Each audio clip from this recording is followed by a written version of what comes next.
जगत गुरु शंकराचार्य स्वरूपानंद सरस्वती के रैली को लेकर दिए गए बयान पर हरिद्वार सांसद रमेश पोखरियाल निशंक ने शंकराचार्य को नसीहत देते हुए कहा कि उन्हें हिंदू धर्म ने जो काम दिया है वही करे, राजनीति ना करे। जिसके पलटवार में शंकराचार्य स्वरूपानंद ने ये कहकर अपनी बात खत्म कर दी कि निशंक है कौन, मैं नहीं जानता।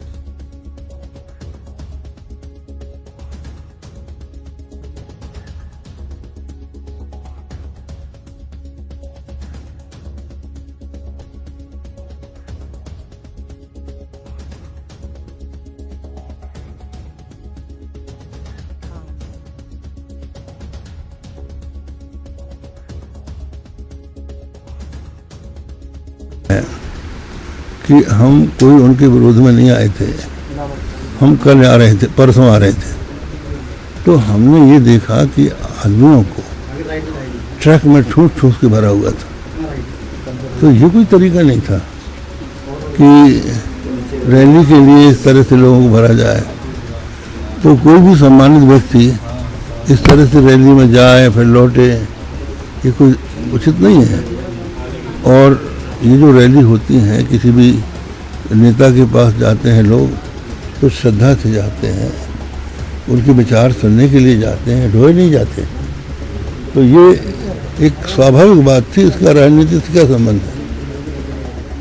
और दूसरी चीज़ ये है कि वो उसके पास राजेश्वरानंद के पास गए, उसका नाम शंकराचार्य के रूप में लिया गया।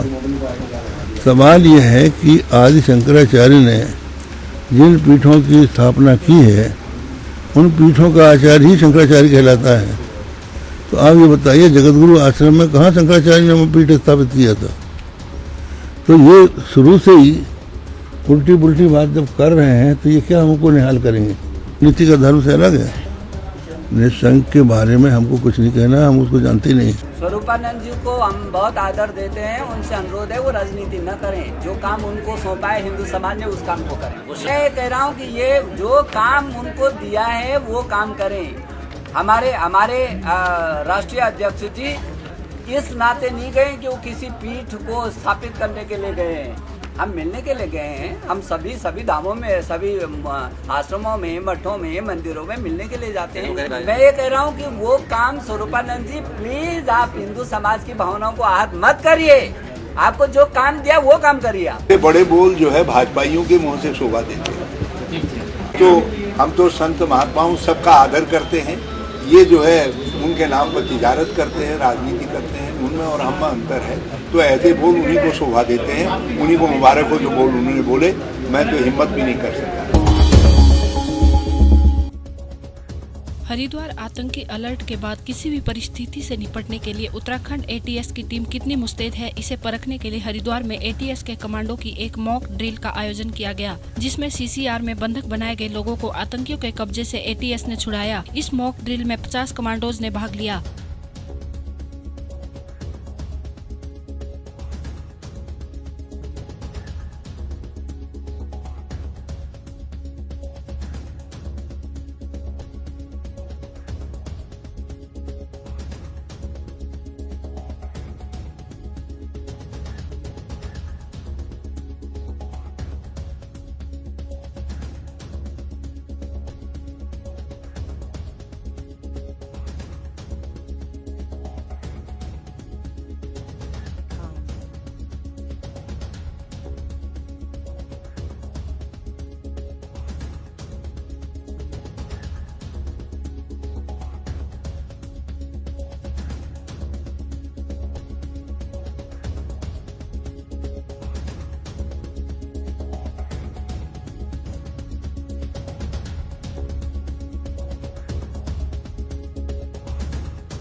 काफ़ी अच्छा अनुभव है यहाँ पे। हमने सारे कमांडोज जो हमारे यहाँ पे हैं, Nagaland, greyhounds, Assam rifle, ITBP Mussoorie, मही डांडा, सब जगह से ट्रेंड कमांडो यहाँ पे हैं। किसी भी परिस्थिति से लड़ने के लिए यहाँ पे उत्तराखंड में कोई भी परिस्थिति यहाँ पे होती है तो उसके लड़ने के लिए पूरी तरह से बिल्कुल परिपक्व हैं। बिल्कुल नहीं, इसी को मद्देनजर रखते हुए हमारी मॉक ड्रिल की जाती है। लेकिन जो रियल सिचुएशन होती है उस सिचुएशन को देखते हुए जो हमारे यहाँ पे कार्रवाई की जाती है उसी को मद्देनजर रखते हुए की जाती है कि हमें किस प्रकार से अपना मूवमेंट करना है और किस प्रकार से दुश्मनों की खबर लेते हुए उन पे अटैक करना है और उनको न्यूट्रलाइज करना है। जैसे उत्तराखंड पुलिस के जो चुनिंदा कमांडोज हैं all over districts, PSC, IRB सभी जगह से लेके यहाँ पे एक फोर्स बनाई गई है जो वेली ट्रेंड है। बर्दा जिले के आरवी तहसील से 5 किलोमीटर दूरी पर बसे सावलापुर गांव में दोपहर से बारिश शुरू हुई। बादल गरज रहे थे और बिजली जोर जोर से चमक रही थी। अनिकेत गोकुल पड़ते की 18 साल और जयश्री विश्वास धुर्वे 19 साल ये लोग खेत में काम कर रहे थे। काम करते समय बिजली खेत में गिरी। बिजली खेत में गिरने से इनकी जगह पर ही मौत हो गई।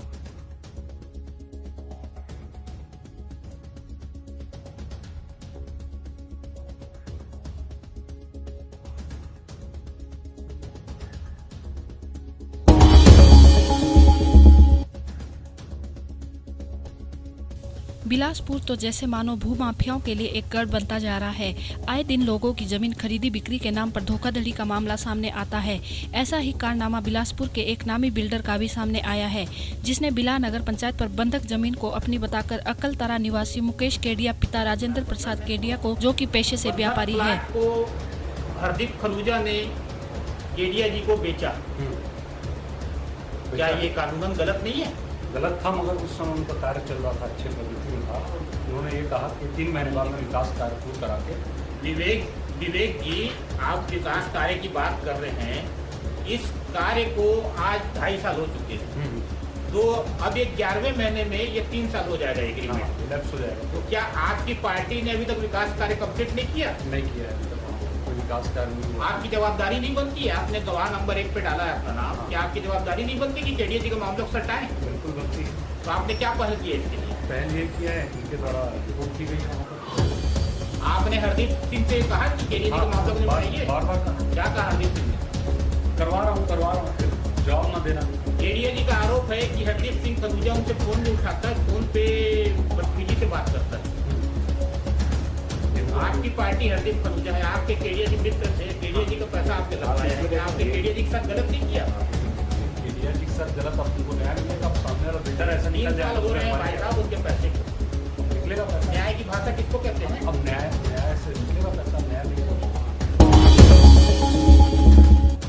हुगली जिले के ख्याति संपन्न इलेक्ट्रॉनिक मीडिया से जुड़े पत्रकार प्रदीप दास का सड़क हादसे में आकस्मिक निधन होने पर पूरे पत्रकार समाज एवं गणमान्य लोग स्तब्ध रह गए हैं।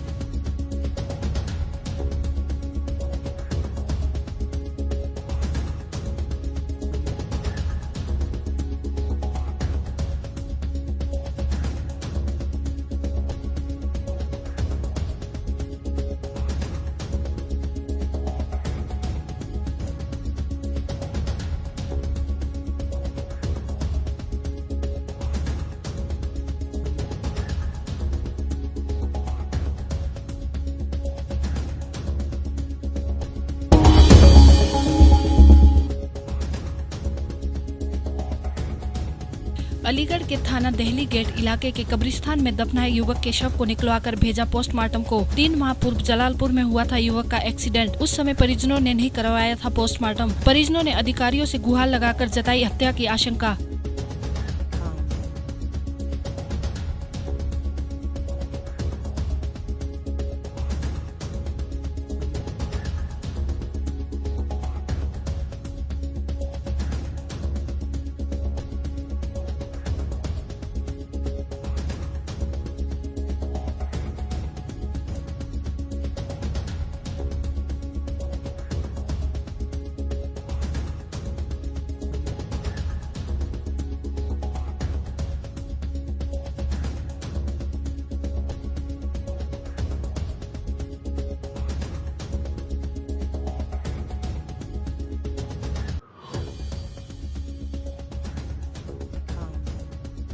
ये 3 माह पूर्व एक एक्सीडेंट हुआ था जिसमें पोस्टमार्टम नहीं हो पाया था और उस समय तहरीर भी दर्ज नहीं हो पाई थी, क्योंकि मृतक के परिवारजनों ने इस तरह की कोई दिलचस्पी नहीं दिखाई थी। परंतु उसके बाद उनको ऐसा अंदेशा हुआ कि वो एक्सीडेंट न हो के कोई मर्डर था।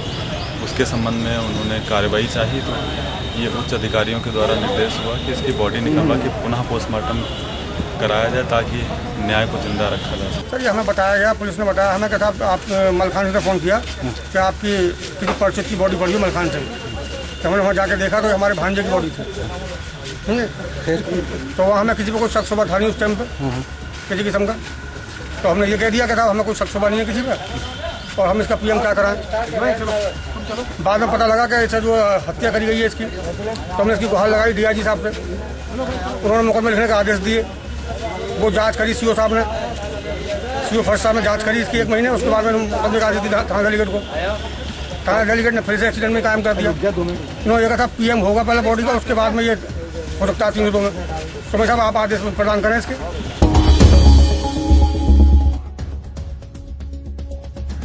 हुंगली उत्तरपाड़ा में गैरेज व्यापारी पर अज्ञात हमलावरों ने बंदूक की बट से हमला किया, जिसमें वह बुरी तरह से घायल हो गया। स्थानीय लोगों की मदद से उन्हें उत्तरपाड़ा स्टेट जनरल अस्पताल में पहुंचाया गया, जहां प्राथमिक उपचार के बाद डॉक्टरों ने उन्हें घर भेज दिया।